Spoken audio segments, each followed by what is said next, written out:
Hello and welcome. We start with Nigeria. Now, the list of crises that the West African country faces is only getting longer. Nigeria, which is one of the world's largest oil producers, is running out of fuel. Citizens in major Nigerian cities have been queuing up for hours at fuel stations amid the scarcity. Now, the long queues have resulted in traffic jams and operational challenges for weeks now. Civil servant, I'm supposed to be at work right now. As you can see, I'm not at work. I'm at the filling station trying to get a fuel. And it's very, very bad. In the latest, Nigeria's state-run oil company, the Nigerian National Petroleum Company Limited, the NNPC, has acknowledged that a financial strain has been hampering its supplies. The firm says due to financial hiccups, it is unable to import petrol. With this, the firm acknowledged the local media reports that it has piled up debt of $6 billion, resulting in fuel scarcity.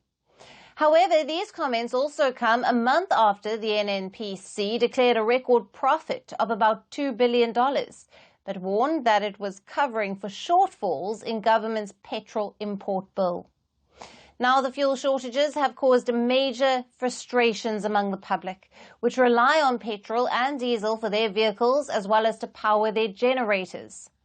Amid the crisis, fuel sellers could be seen hawking in jerry cans, while some buyers are bribing their way in to make a purchase.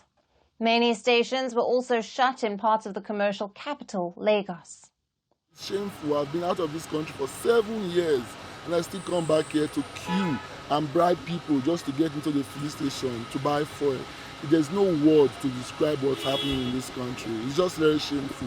That's the only word I can use. Non one knows the day NNPC will get fuel. Every day, they keep postponing. NNPC told us that there is fuel, but days after we are all still queuing up for petrol. Nigeria is an OPEC producer. It was reported as the largest oil producer in Africa in 2023. Despite this, it imports most of its fuel needs, and this is because it has very little working refining capacity. Fuel scarcities have been particularly more frequent since President Bola Tinubu removed the costly fuel subsidies last year.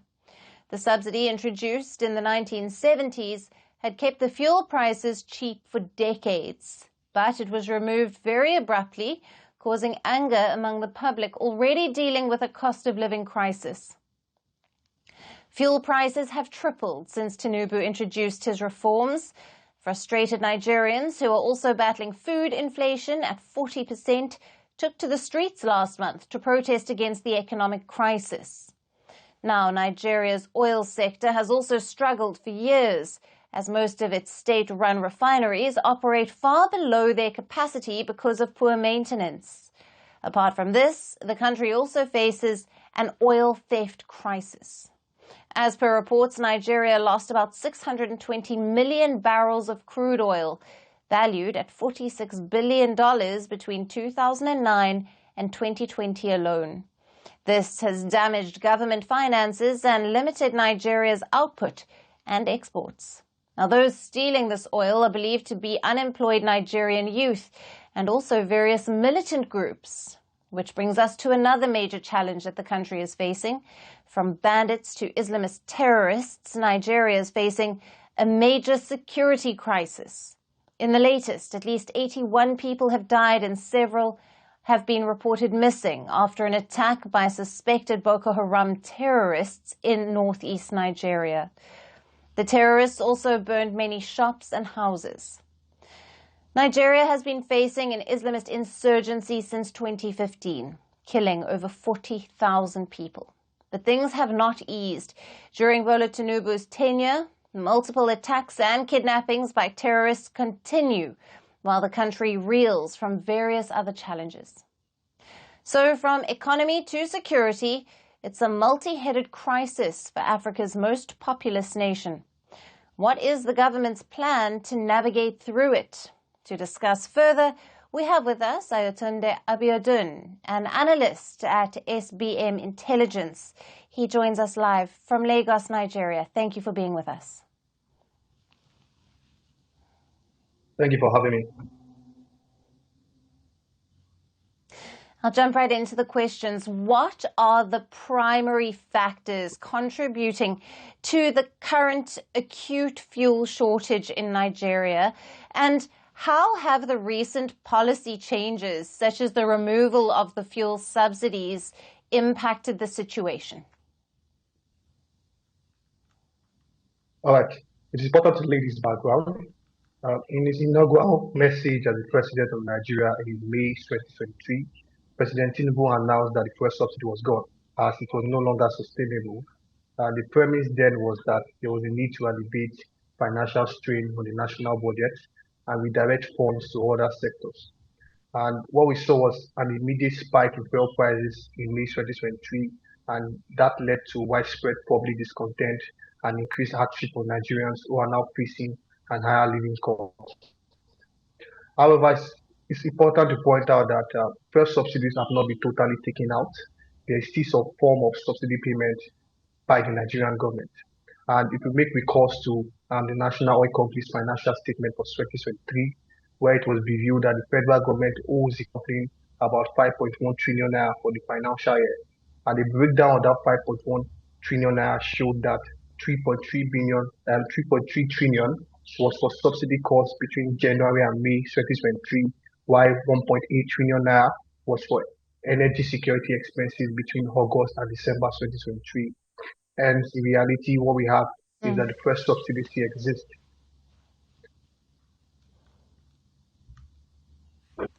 And also, if you factor in the fact that the NNPC has come out to admit that it is battling a heavy debt burden, owing suppliers more than $6 billion, and that is threatening its operation. And so this has been the key driver for the current fuel shortage that the country is facing. Suppliers are wary of supplying the country in light of the country's debt, and this also led to the NNPC retail arm increasing fuel prices just on Tuesday in a bid to stabilize its finances. Yeah. I want to get to that in a minute, Ayotunde, but first, how is this fuel shortage affecting the daily life and the economic activities in Nigeria, particularly in the major cities like where you are in Lagos and also in Abuja? Thank you. The situation has significantly disrupted daily life and economic activities. It has resulted in long queues at filling stations, with many motorists waiting for hours just to purchase petrol. And this scarcity has also led to increased transportation costs for Nigerians, with prices doubling on many routes. And this has severely impacted commuters and delivery services. We also see that businesses that are dependent on fuel for their operations, such as logistics and transportation services, are facing significant challenges. Many filling stations have also shut down due to the lack of supply, causing commercial activities to come to an halt in various sectors. And we're seeing a narrative whereby the higher fuel prices are worsening the cost of living crisis, affecting everything from food prices to service costs. And then you've also alluded to this earlier in your introduction that this scarcity has fueled a black market for fuel.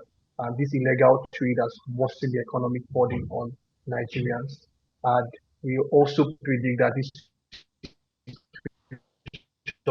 will trigger a higher inflation rate, further straining household budgets and pushing more Nigerians into poverty.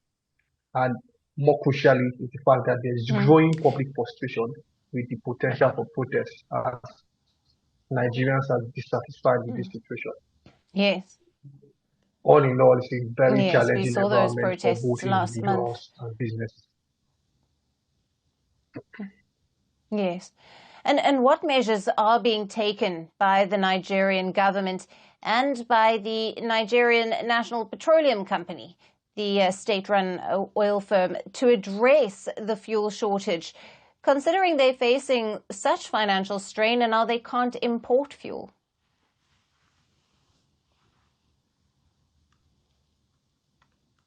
So, great question. So the first thing we saw the National Petroleum Company do was to on Sunday publicly acknowledge that it was facing significant financial challenges with debt to oil traders to the tune of about $6 billion US. This situation has severely impacted its ability to be able to import the necessary fuel to meet the country's demand. It's important to point out that this is a very interesting development. Mm.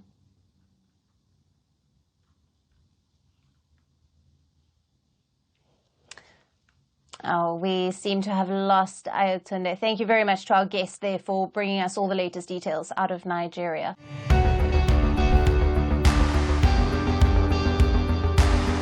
Across continents, one powerful news source. Bringing you diverse perspectives on the issues that matter.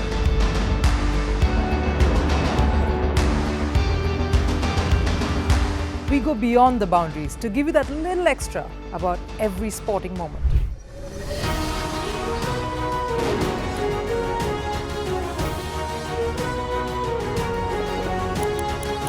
So thank you for making Firstpost 5 million strong. We're counting on your support, and you can trust us to bring you the news unfiltered and unvarnished.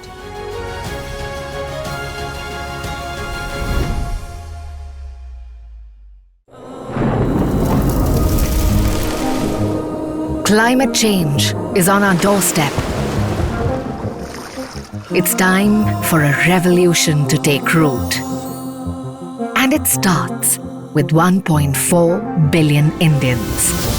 It starts with one tree for humanity, one tree for Mother Earth, one tree for our future. Project One Tree, a News 18 network initiative.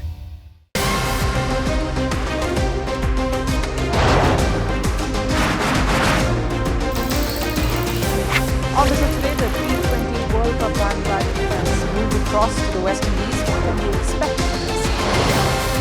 Hello, I'm Alyson, coming to you from Durban, South Africa. Today we have a special show. Start with a report on India's shifting nuclear posture. For the first time since India officially became a nuclear power.